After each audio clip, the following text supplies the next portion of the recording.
Hello, I'm Lucy, a 58-year-old woman who recently gained custody of my grandson, Matt. Today, I feel ready to share the challenging events that led to this point, hoping that discussing it here will boost my confidence to open up in real-life conversations. Let me start by introducing my daughter, Melanie. She's my only child and the apple of my eye. When she was just 3 years old, her father, my husband, passed away, leaving the two of us to navigate life together. Melanie was a bright and brilliant girl, and I cherished her strong work ethic, which eventually earned her a full ride to her dream college. In college, Melanie met Nain, and they married shortly after graduation. While I wasn't thrilled about the swift marriage, I kept my opinions to myself, simply wanting Melanie to experience the world independently. She received my advice to delay having children, focusing on her career. However, 2 years later, she became pregnant with my grandson, Matt. Although not entirely pleased with the timing, I couldn't deny a sense of excitement about becoming a grandmother. When Matt was born, it brought immense joy, and I couldn't wait to spoil him.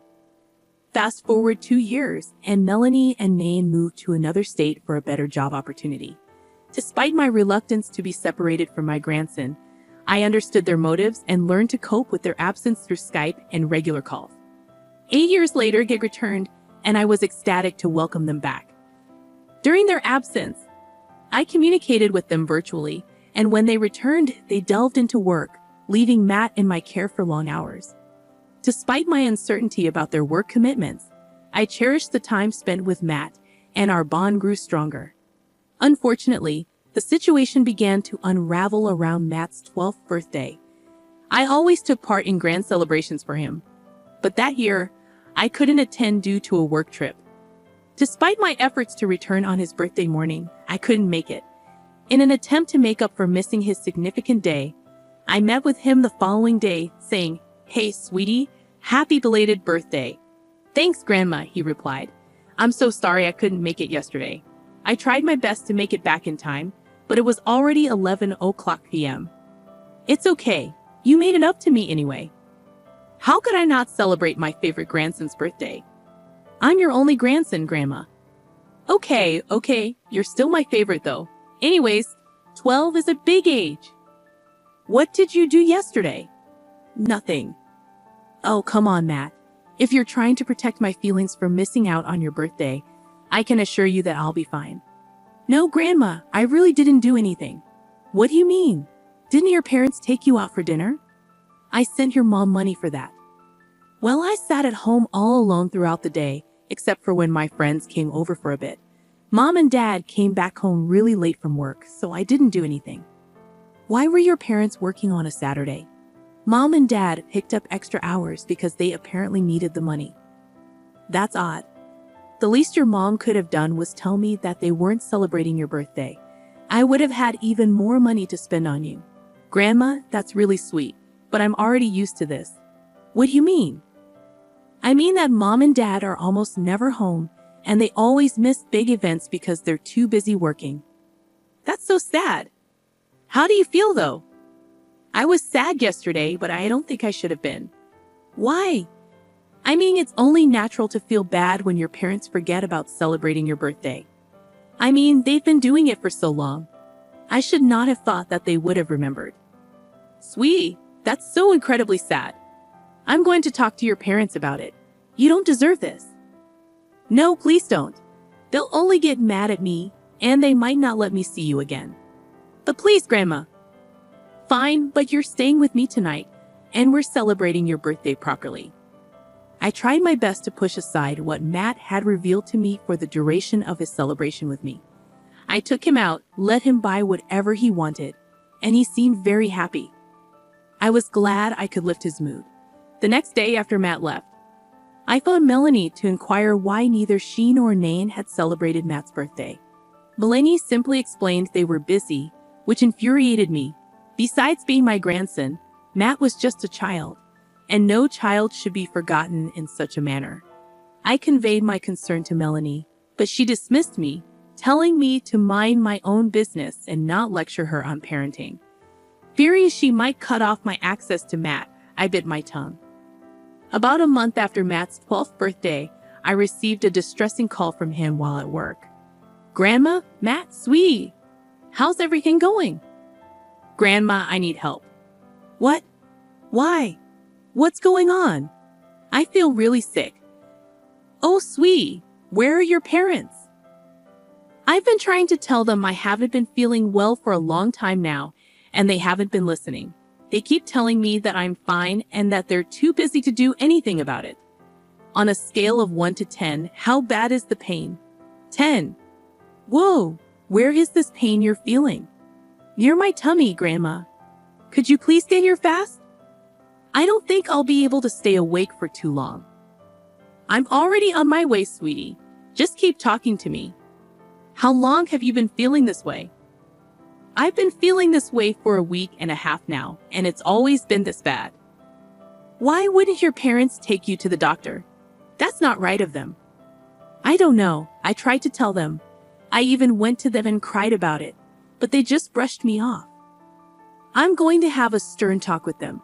In the meantime, I'm only 10 minutes away, sweetie. I'll be there super soon. Are you lying down? I'm sitting at my desk. Could you get on the bed and try to lie down? Maybe that will ease the pain a little. Oh, okay. Well, I'll try. Grandma, everything's getting so blurry. Matt, stay with me, sweetie. In a panic, I rushed over to Matt's place. While en route, I called 911 to get him help as quickly as possible. Fortunately, my workplace was only a 7-minute drive from Melanie's.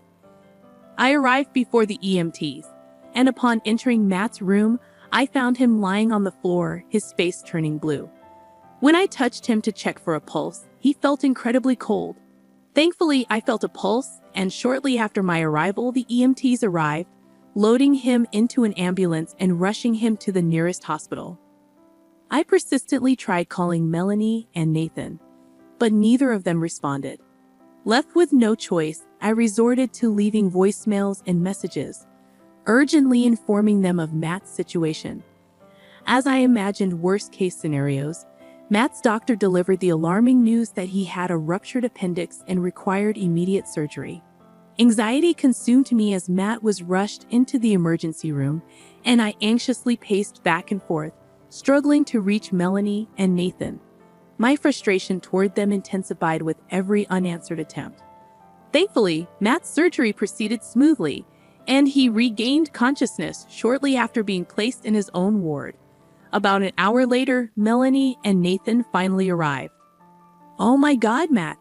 What happened?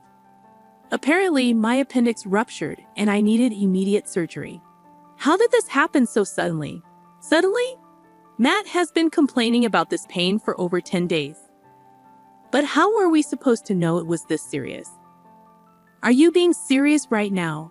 As Matt's parents, both of you should attend to every pain and illness he has, regardless of how tiny or insignificant it seems.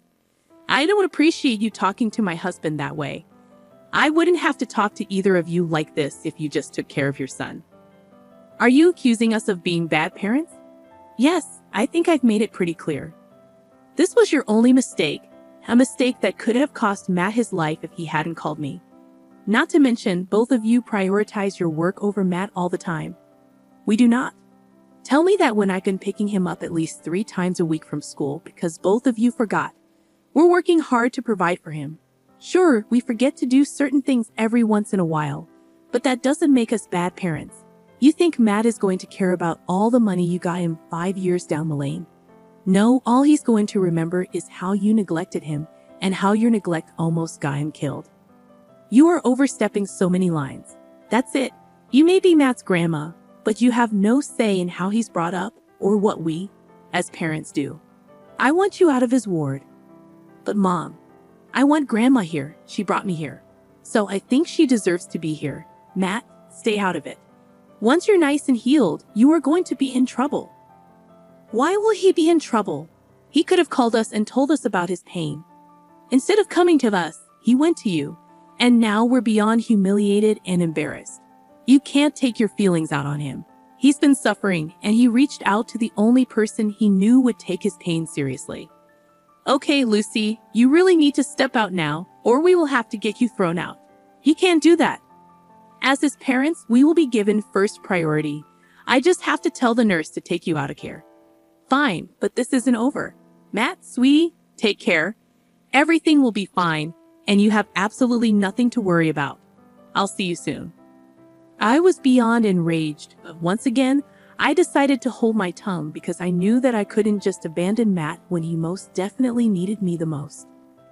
I tried my best to get in contact with Melanie and Nathan to get updates on Matt, but neither of them answered any of my calls or texts. I could only hope that Matt was recovering nicely. That was until just a week after his surgery. Melanie called me and asked me to look after Matt during the daytime after work until they came back home. She never addressed our last conversation, nor did she apologize for how she talked to me. I let it go because I was just happy to see Matt again.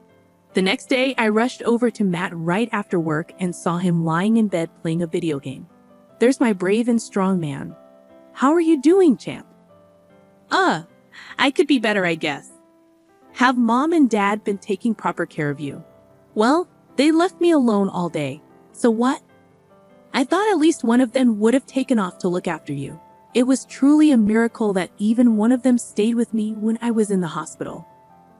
Oh my God, you poor child. I want out of this house, Grandma. Is there anything you can do about it? Of course.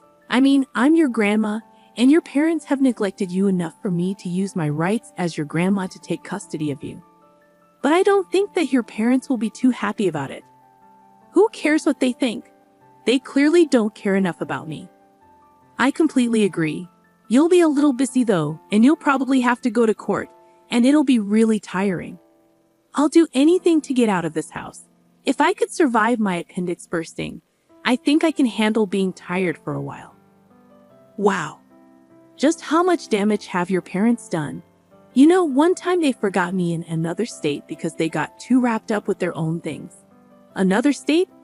Yeah, one time they surprised me with a road trip, which only turned out to be a business trip for both of them. I spent the entire time in the hotel while both of them worked. One day after their meeting was over, they simply left, completely forgetting I was even there. I had to spend a whole night at the police station, waiting for them to come back. When the police spoke to my dad, he told them he was overtired, and it was an honest mistake, so they let him go. I got yelled at afterward for not calling them. Did the police say anything to them?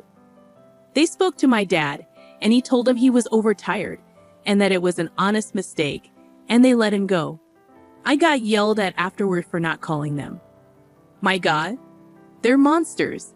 Do you see why I want out so bad? Absolutely, honey. Let's give you another day or two to feel better, and then I'll bring a lawyer over, and we can start discussing getting custody of you. Thank you, Grandma.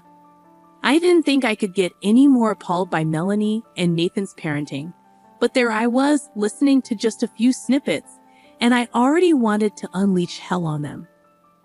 I knew that it would not be right to get my emotions involved in this situation, so I just spent the rest of that day talking with Matt and trying to make him feel better.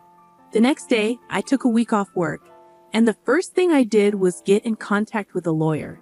He advised me to collect as much evidence as I could about Melanie and Nathan's neglect, so I started to do that. Over the next 4 months, I got Matt on board and asked him to keep track of everything. We set up a hidden camera in his room so that every conversation was recorded. Gradually, we collected more than enough evidence, along with evidence from the past and testimonies from those involved.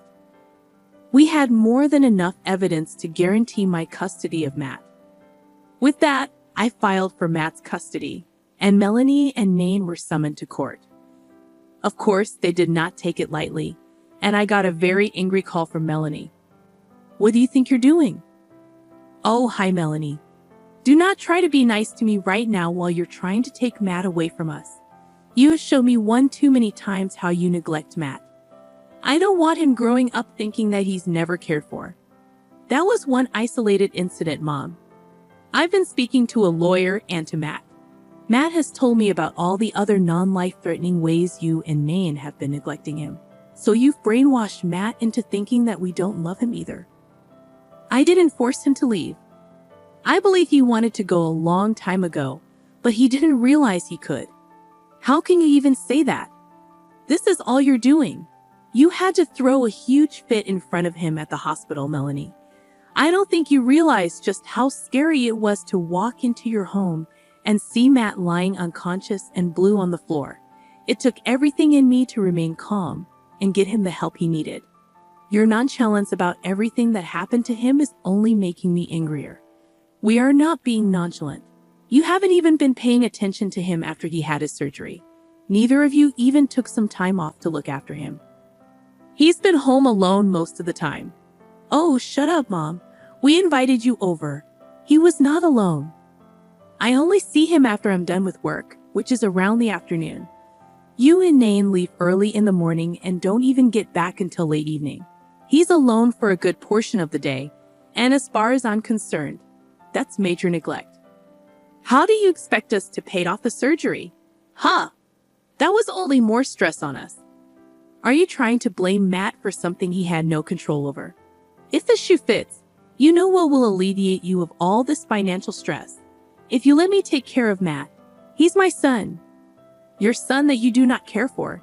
You can either make this easy or I will drag everything you've ever done to Matt into the public. Are you threatening me? If the shoe fits, now I have to go meet with my lawyer. You have 3 days to give me an answer. Bye.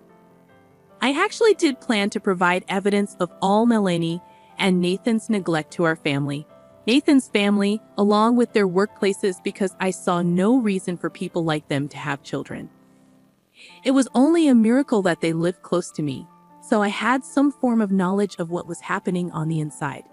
Matt was upset that his parents just did not see why they were wrong, but I stood by his side and assured him that the way his parents fought was not influenced by him or any of his actions. 3 days later, Melanie and Nathan willingly gave up their custody of Matt to me. Let me tell you, I have never in my life seen someone as happy as Matt was when he found out that his parents were signing over their custody of him. Matt cried for a good 5 minutes in pure happiness. Seeing him that happy only made my heart break even more for him at the thought of what the poor child must have gone through for years before someone even listened to him. Of course, Melanie and Nain were not very nice about handing over their custody of Matt to me after the deed was done. At first, they were low-key about it, but then the family began to get suspicious of Matt never being with them. They eventually came clean about their loss of custody of Matt, but not before blaming me for ruining their family. I received numerous calls from people condemning me as a horrible person for separating a child from their parents. Despite the criticism, I chose to ignore it because Matt was my top priority. Creating a safe environment for him took precedence over dealing with those who merely sought gossip. I weathered the harsh judgments from my family, ensuring that Matt remained oblivious to the negativity. However, things took a darker turn when Melanie and Nathan started spreading the false narrative that Matt had convinced me to strip them of custody. Matt now had his own phone and number, and he began receiving texts from concerned family members questioning why he was allegedly breaking his parents' hearts. This was when my anger reached a boiling point. While I could tolerate the accusations against me, dragging their son's name through the mud was unacceptable. I decided to take action by creating a group chat for the family members who had been harassing us. In the chat, I shared a folder filled with evidence of Melanie and Nathan's neglect of Matt. After sharing the evidence, I exited the group chat and blocked everyone involved on both Matt's and my phones. Subsequently, I heard from some family members that the shared evidence had triggered a significant backlash against Melanie and Nathan. They were ostracized by the entire family, and even their employers were informed of their actions, leading to job-related consequences. While I could empathize with their situation, I couldn't overlook their cruelty and inhumanity. I chose to distance myself from any information regarding them, not just for Matt's sake, but also for my own mental well-being. Each mention of them increased my anger and blood pressure. On a brighter note, Matt has never been happier. He has returned to excelling at school, and the joy in his life is evident as he frequently invites friends over. Humorously, I just about missing the quieter house before Matt moved in, but in truth, the child deserves all the laughter and smiles after everything he has been through. I am committed to protecting and providing for him, and I am confident that he has a much better handle on his life and himself, alleviating many of my worries. Thank you for taking the time to read our story.